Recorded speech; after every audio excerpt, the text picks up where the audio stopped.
What's going on, folks? Eddie Carrington, Mayor of Flux City, and today I am at the Ribbon at East English Village, and we are doing a little landlord work due to the fact that when we first started the project, we had an actual tenant that was wanting to take the full first floor of this facility. And so we have commercial space on the ground level, we have apartments up top, and at the time of closing, we had a lease agreement signed with a restaurant tenant. When it came time for them to actually execute, they weren't able to do so. And so it put us in kind of a tough scenario due to the fact that we designed the space in a format where we didn't put a lot of energy and effort into the build out of the ground level, but we had an ideal tenant that once again was going to take the full first level,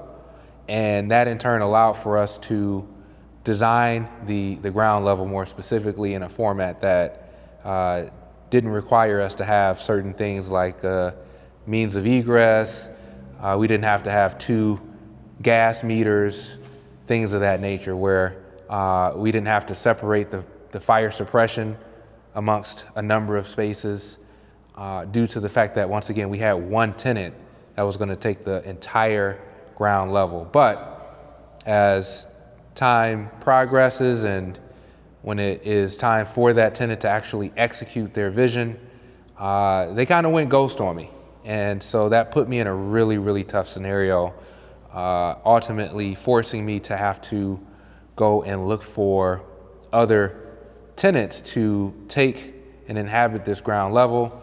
And luckily we were able to find some pretty good tenants that are really close to, one is in particular close to closing their construction loan, the restaurant tenant, and we also have a yoga tenant that is doing their due diligence to hopefully get to the closing table sooner rather than later.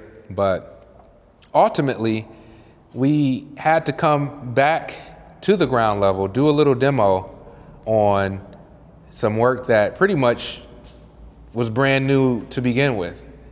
So this is the bathroom here, and there was a wall, there were doors, but what we ended up needing to do, now that we're going to have 2 tenants instead of 1, we have also a shared restroom for both tenants. And so with that hallway that we're adding to the space that in turn is accessible for both tenants and their customer base, we have to add a means of egress and out. An emergency happens in the space, you got customers in the bathroom, they're not able to potentially get out via the same way they got in.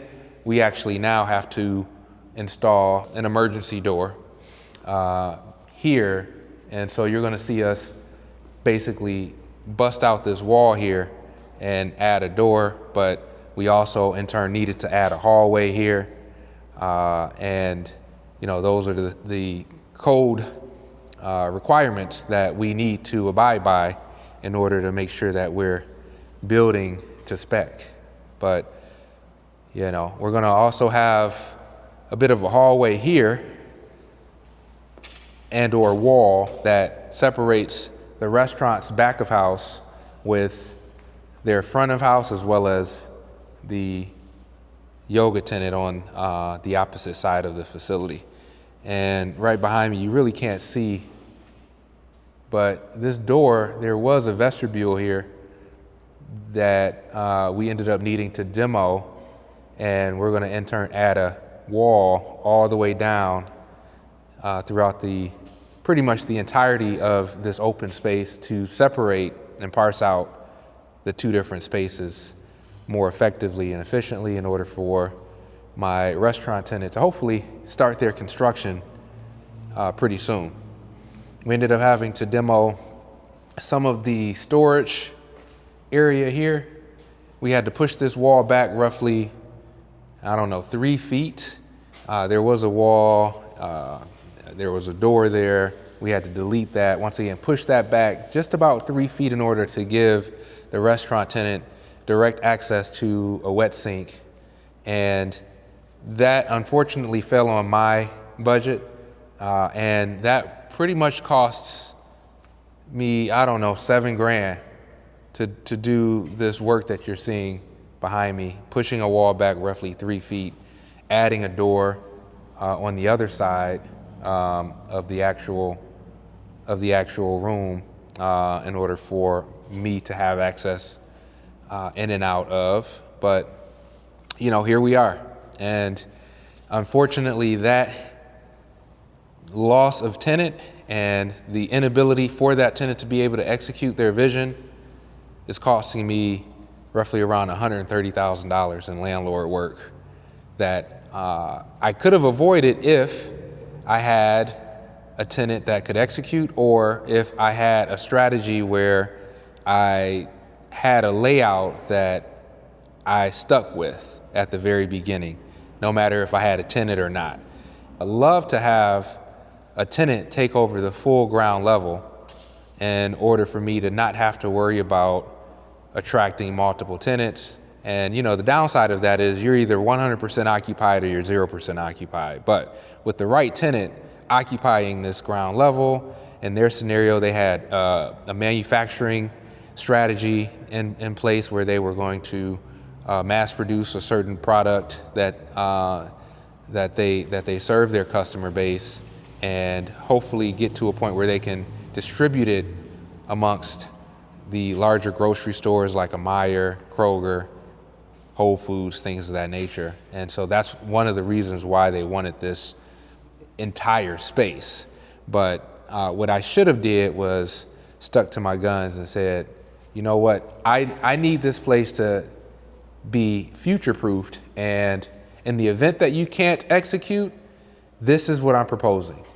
There's going to be 2 separate spaces, separately metered, and what that would have allowed for me to do is early on have kind of a similar strategy to what we're having now in terms of the build out, and in the scenario of us, let's say, having that tenant that essentially could have executed their vision, they would have just had 2 separate spaces. They would have had access to both spaces, maybe just one address, but 2 separate spaces that in turn gave me the ability to protect myself against this inevitable outcome. So here we are, and I learned from that mistake, but once again, that one tenant that ended up backing out, even though we had a signed lease and everything, that one tenant cost me about $130,000. So I just got finished doing a little bit of spring cleaning at the site, and this is where I pretty much just rake up whatever leaves that are left over from the season before and clean up the parking lot a little bit and just basically put a set of eyes on the overall condition of the exterior of the facility. And this is definitely something that I can hire out at this point, but this is, at the very least, at the start of the season, it really gives me an opportunity to understand what needs to be done, whether it be adding more seed down, maybe there's a need to put more mulch down, which based off of my observation, even though we just put the mulch down not even a year ago, we're probably in need of about 20 to 25 bags of black mulch. Check the concrete out, see if there are any issues and cracks that may need to be tended to, so on and so forth. Just gives me an opportunity to, has a different vantage point for the most part when it comes to how I view this site. But at the end of the day, this is something that I do need to kind of let go. I'm at a point where the amount of energy and effort it takes to do these types of things, it's not really a lot, but I can also spend that time and energy and effort working on other things. And so one of the things that I'm trying to come to grips with is to kind of let this process go, hire it out, let somebody else manage and maintain it. But I just find so much benefit and value coming out and doing this type of work. And plus, I've been doing it for roughly 4.5 years, 5 years, whether it be the yard work over here, the snow.